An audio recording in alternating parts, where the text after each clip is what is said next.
अल्हम्दुलिल्लाहिल्लज़ी वहदह वस्सलातु वस्सलामु अला रसूलिन ला नबिय्य बअदा।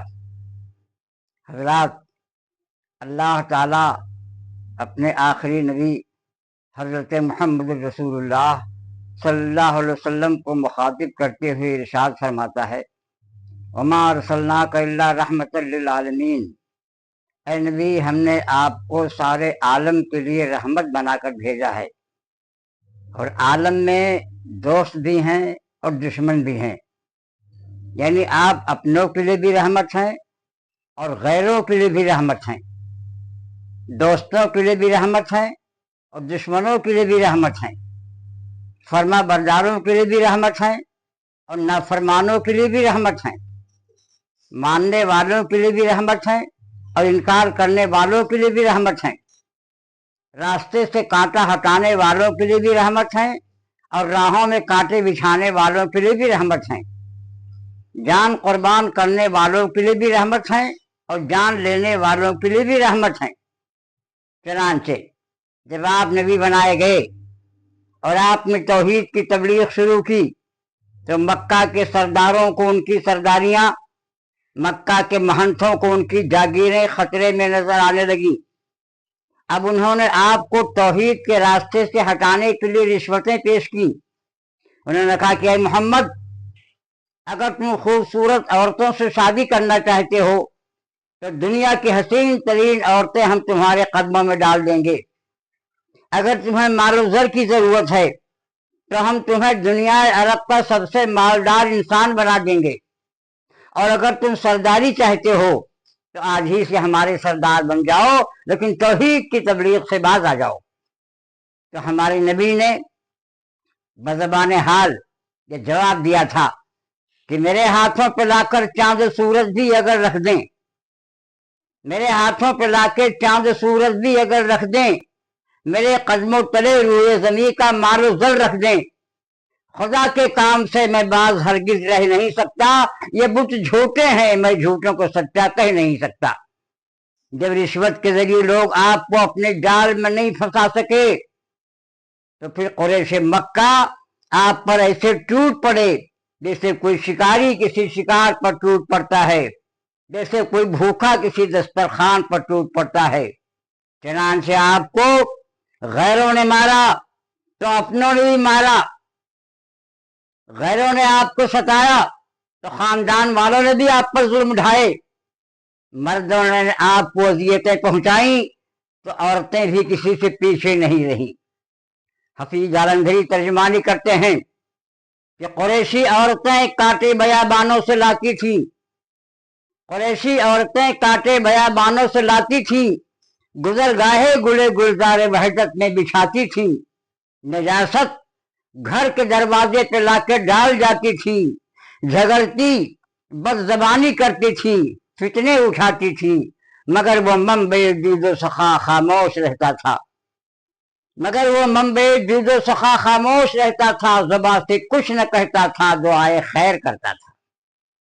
यही नहीं कि आप पर जुल्म सितम के पहाड़ तोड़े गए, बल्कि 13 साल मक्की जिंदगी में आपके मानने वाले आपके सहाबा को भी जुल्म सितम की चक्की में पीसा गया। हजरत बिलाल हबशी को नंगी पीठ अंगारों पर लटाते लटाते उनका चमड़ा उधेड़ दिया गया। हजरत अम्मार इब्ने यासिर पर बेपनाह मजालिम ढाए गए। हजरत सुमैया की अंजाम नहानी में बरछा मारकर उन्हें बेदर्दी के साथ शहीद किया गया। इसके बावजूद हमारे नबी ने किसी से इंतकाम नहीं लिया, किसी से बदला नहीं लिया, किसी का बुरा नहीं चाहा, किसी के खिलाफ बददुआ नहीं की। किसी ने सही कहा कि दुश्मन से लिया जुल्म का बदला न किसी वक्त, और मारा भी तो अखलाक की तलवार से मारा। हमारे नबी की नबवी जिंदगी का 10वां साल है, सन 10 नबवी। ये साल आपके लिए बड़ा परेशान कुन साल रहा, बड़ी मुसीबतों का भरा साल रहा, और खुद हमारे नबी ने अपनी जबान से इसको आमुल हुज़्न, गम का साल कहा। इसी साल आपके मुशफ़िक़ चचा अबू तालिब का इंतकाल हुआ, जिन्होंने आपकी परवरिश की थी اور ہر قدم پر آپ کا ساتھ دیا تھا۔ ابو طالب کے انتقال کے 3 روز کے بعد آپ کی وفادار بیوی حضرت خدیجہ رضی اللہ تعالیٰ عنہا بھی چل بسی۔ کون خدیجہ؟ وہ خدیجہ جن کے ساتھ آپ نے سب سے پہلی شادی کی جبکہ آپ کی عمر 25 سال اور خدیجہ کی عمر 40 سال تھی۔ وہ خدیجہ جو تقریباً 25 سال تک آپ کی زوجیت میں رہیں، وہ خدیجہ جن کے ہوتے ہوئے آپ نے دوسری شادی نہیں کی، جب ان کی وفات ہو گئی تو آپ نے سودا بنت زمعہ سے شادی کی۔ وہ خدیجہ جو سب سے پہلے آپ کے دین پر ایمان لائی، وہ خدیجہ جنہوں نے اپنا سب کچھ آپ کے لائے ہوئے دین پر نشاور کر دیا، وہ خدیجہ جن سے آپ کے 6 اولاد ہوئیں، 2 لڑکے قاسم اور عبداللہ، 4 لڑکیاں حضرت زینب، حضرت رقیہ، حضرت ام کلثوم، حضرت فاطمہ۔ حضرت خدیجہ بھی انتقال کر گئی۔ اسی سال آپ طائف کی بستی میں تبلیغ کے لیے تشریف لے گئے۔ حضرت زید آپ کے ساتھ تھے۔ آپ نے طائف والوں کو توحید کا پیغام پہنچانا چاہا تو طائف والوں نے آپ کی باتوں کو سننے سے انکار کر دیا، بلکہ اوباشوں بدماشوں کو آپ کے پیچھے لگا دیا گیا۔ انہوں نے آپ پر پتھروں کی بارش کی اور آپ پر اتنے پتھر برسائے گئے کہ آپ کا پورا جسم لہو لہان ہو گیا اور جوتا اور پاؤں خون میں اس طرح سے جم گئے تھے کہ آپ کے پاؤں مبارک سے جوتا نہیں نکالا جا رہا تھا۔ حضرت زید نے روتے ہوئے کہا، یا رسول اللہ، یہ پتھروں میں رہنے والی قوم ہے، اس کا دل پتھر کا ہو گیا ہے، آپ اللہ سے بد دعا کر دیجئے کہ اللہ تعالیٰ طائف والوں کو تباہ برباد کر دے۔ تو زخمی رحمت للعالمین نے اپنے دونوں ہاتھ آسمان کی طرف اٹھائے۔ مشرکین نے طائف کے حق میں بد دعا کے لیے نہیں بلکہ ان کے حق میں دعا کے لیے، اور آپ نے اللہ سے دعا کی، اللہم اہد قومی فانہم لا یعلمون، اے اللہ کی میری قوم کو ہدایت دے دے، یہ نہ سمجھ ہیں۔ لیکن دنیا کہہ سکتی تھی کہ محمد اس وقت مجبور تھے، طائف کی پوری بستی ان کے خلاف تھی، اگر صبر نہ کرتے تو کیا کرتے، لیکن ایسی بات نہیں تھی۔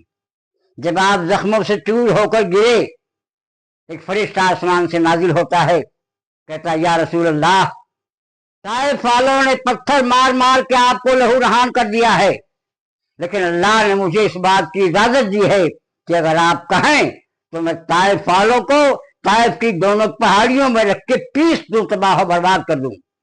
آپ نے فرمایا، نہیں، میں یہ نہیں چاہتا کہ طائف والے تباہ و برباد کر دیے جائیں، اس لیے کہ اگر یہ مجھ پر ایمان نہیں لاتے ہیں تو نہ لائیں، لیکن مجھے امید ہے کہ ان کی آئندہ آنے والی نسل میرے دین کو قبول کر لے گی۔ آپ سوچئے، کیا احترام انسانیت کی، محبت و شفقت کی، عفو درگزر کی ایسی مثال پوری تاریخ انسانیت میں مل سکتی کہ نہیں مل سکتی۔ اور جو لوگ اسلام پر دہشت گردی کا الزام لگاتے ہیں، جو لوگ ہمارے نبی کو دہشت گرد کہتے ہیں، ان کو فتح مکہ کی تاریخ پڑھنی چاہیے اور فاتح مکہ کی سیرت کا مطالعہ کرنا چاہیے۔ سن 8 ہجری میں مکہ فتح ہوا، آپ کے ساتھ 10,000 صحابہ تھے، 10,000 صحابہ۔ اور آپ تو جانتے ہیں، پڑھے لکھے ہیں، کہ جب کوئی قوم، کوئی جنرل، کوئی بادشاہ کسی ملک کو، کسی علاقے کو فتح کرتا ہے تو کیا ہوتا ہے؟ انسانی آبادی خاک و خون میں تڑپنے لگتی ہے، ہنستے بستے شہر کھڈر میں تبدیل ہو جاتے ہیں، بچے یتیم ہو جاتے ہیں، عورتیں بیوہ بنا دی جاتی ہیں۔ آپ نے سنا ہوگا، ہٹلر جہاں جاتا تھا فتوحات کے جھنڈے گاڑ دیتا تھا، لیکن جہاں فتح کرتا تھا وہاں قتل عام کا حکم دیتا تھا۔ اس طرح سے ہٹلر نے 1 کروڑ سے زیادہ انسانوں کو مار ڈالا۔ دور نہ جائیے، اپنے ملک ہندوستان میں دیکھیے، سن 1857 میں انگریزوں نے ہندوستانیوں پر جو ظلم اٹھائے، ان کو سن کر اور پڑھ کر حیوانیت بھی شرمندہ ہو گئی۔ لیکن ہمارے نبی کی فتح میں قتل و خون نہیں ہے، انتقام نہیں ہے، بدلہ نہیں ہے، بلکہ رحمت و شفقت ہے، عفو و درگزر ہے۔ آپ مکے میں داخل ہوئے، پیشانی مبارک عاجزی سے جھکی ہوئی ہے اور زبان سے سورہ فتح کی آیت تلاوت فرما رہے ہیں، इन्ना फतहना लका फतहम मुबीना दाखिल हो गए मक्के में।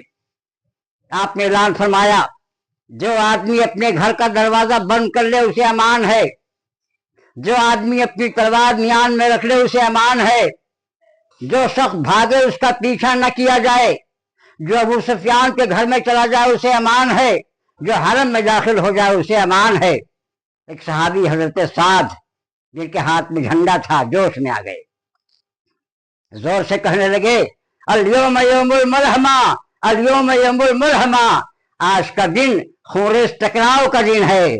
अबू लहब के शागिर्दों, अबू जहल के पैरोकारों, कान खोल कर सुन लो, गुजरा हुआ जमाना तुम्हारा था, मौजूदा जमाना हमारा है। कल तुम्हारी तलवारें थी, हमारी गर्दनें थी, और आज हमारी तलवारें होंगी, तुम्हारी गर्दनें होंगी। आपने जब सुना तो साद के हाथ से झंडा ले लिया तो फरमाया अल-यौम यौमुल मरहमा, अल-यौम यौमुल मरहमा, आज खूरेस टकराव का दिन नहीं है, आज तो माफी का दिन है। आपने देखा कुरैश मक्का इकट्ठा हैं, सर झुकाए हुए हैं।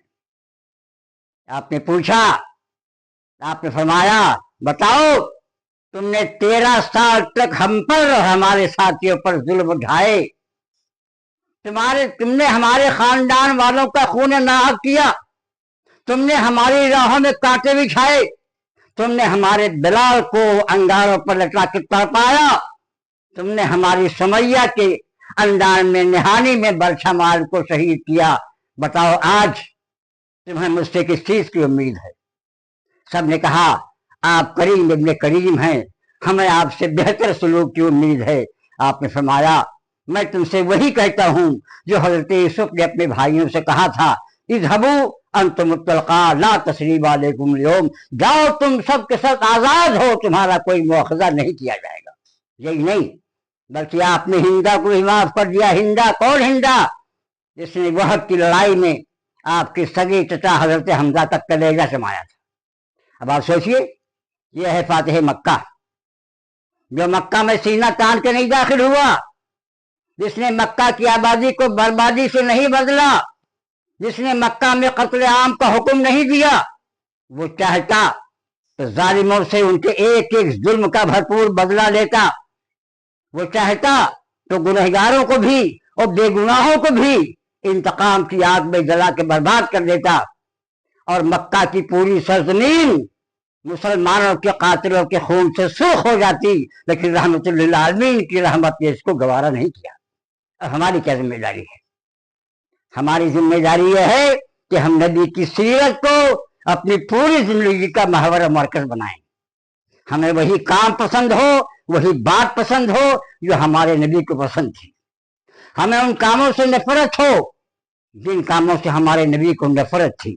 मगर अफसोस यह है हम नबी के नाम पर लड़ने के लिए तैयार हैं, हम नबी के नाम पर फिरके बनाते हैं, हम नबी के नाम पर एक दूसरे के खिलाफ कुफ्र के फतवे जारी करते हैं, लेकिन नबी वाला बनने के लिए तैयार नहीं है। अल्लाह ताला इरशाद फरमाता है कुल इन कुंतुम तुहिब्बूनल्लाह फत्तबिऊनी युहिब्बुकुमुल्लाह। ऐ नबी आप ऐलान कर दीजिए कि अगर तुम अल्लाह से मोहब्बत करना चाहते हो एक ही रास्ता है, फत्तबिऊनी, मेरे बताए हुए तरीके पर चलो, युहिब्बुकुमुल्लाह, अल्लाह तुम्हें अपना महबूब बना लेगा। यानी अल्लाह वाला बनने के लिए मोहम्मद वाला बनना जरूरी है, और जो मोहम्मद वाला नहीं बन सकता वो अल्लाह वाला भी नहीं बन सकता। दूसरा काम क्या है? सीरत के पैगाम को पूरी दुनिया तक पहुंचाएं, यह हमारी जिम्मेदारी है। सीरत के पैगाम को पूरी दुनिया के अंदर पहुंचाया जाए कैसे? आप कहेंगे लिटरेचर के जरिए। जी हाँ, लिटरेचर भी एक ऑप्शन है, लेकिन लिटरेचर से कोई ज्यादा फायदा नहीं। सीरत के पैगाम का सबसे मौसर जरिया यह है कि हम सही मानों में नबी वाले बन जाएं। अगर हम अपने पड़ोसियों को दुख न दें, हम उनकी मदद करें, हम भूखा सो जाना पसंद कर लें लेकिन पड़ोसियों को भूखा न सोने दें, पड़ोसी चाहे हिंदू हो चाहे मुसलमान, याद रखिए एक हिंदू पड़ोसी का भी आप पर वही हक है जो एक मुसलमान पड़ोसी का है। अगर हम हर आदमी से खंदा पेशानी के साथ मिलें, अगर हम गैर मुस्लिमों से भी रवादारी के सलूक करें, अगर हम बिजनेस में कारोबार में झूठी कसम से बचें, झूठ बोलने से बचें, बददियानती से बचें, तो दुनिया वाले ये सोचने और कहने पर मजबूर हो जाएंगे कि जिस नबी के मानने वाले इतने अच्छे हैं उस नबी का किरदार कितना बुलंद होगा। नबी की सीरत के पैगाम को पहुंचाने के लिए सबसे मौसर काम यह है कि हम सच्चे मोहम्मदी बन जाएं। क्या हम उसके लिए तैयार हैं? वमा अलैना इल्लल बलाग। चलो देखो ज्यादा होगा, देखो तो लाओ तो बाहर आओ।